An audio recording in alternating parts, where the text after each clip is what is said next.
Guys, अगर आप bike चलाने के शौकीन हैं तो ये फैक्ट स्पेशली आपके लिए। क्या आपको पता है कि इंडिया में चप्पल पहन के बाइक चलाना गैर कानूनी है?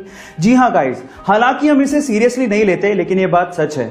इंडियन मोटर व्हीकल एक्ट 1988 के हिसाब से आप चप्पल पहन के बाइक नहीं चला सकते, क्योंकि ये सेफ नहीं माना जाता। उसके पीछे का पहला रीजन ये है कि अगर आप चप्पल पहन के बाइक चला रहे हैं तो आपको गियर बदलने में कभी ना कभी प्रॉब्लम जरूर आएगी।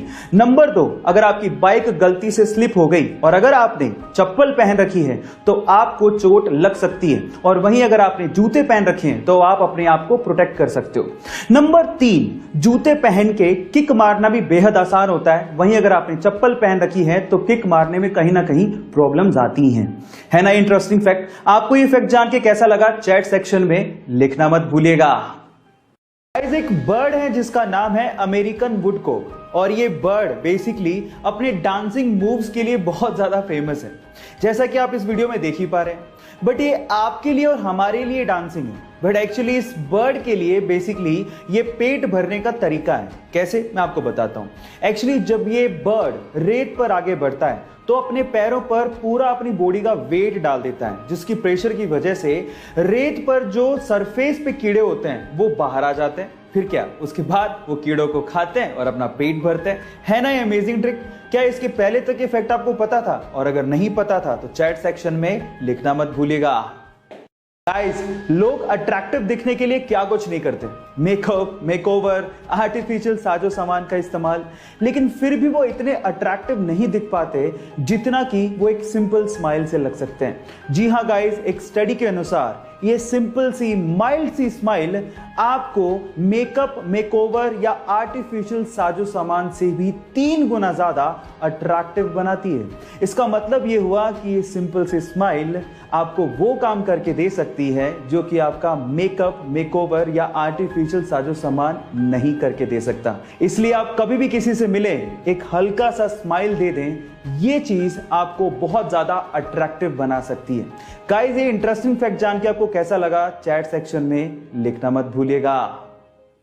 गाइस, जनरली आप लोगों ने देखा होगा कि जब भी हमारे यहाँ पे कोई कंस्ट्रक्शन होता है या फिर कोई रोड बनने वाली होती है और बीच में अगर कोई पेड़ आ रहा होता है तो हम लोग जनरली उसे कटवा देते हैं या काट देते हैं, लेकिन हर जगह पे ऐसा नहीं होता।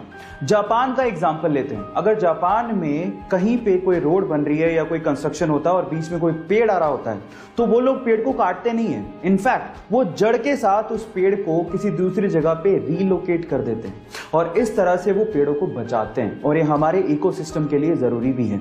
आपको ये जापान का तरीका कैसा लगा और आपको क्या लगता है कि हमारे देश में भी ये चीज इंप्लीमेंट होनी चाहिए? चैट सेक्शन में लिखना मत भूलिएगा। गाइस, क्या आपको पता है कि फिनलैंड में एक 16 साल की टीनेज लड़की जिसका नाम है ईवा मोर्टन, उसे एक दिन के लिए फिनलैंड का प्राइम मिनिस्टर बना दिया गया?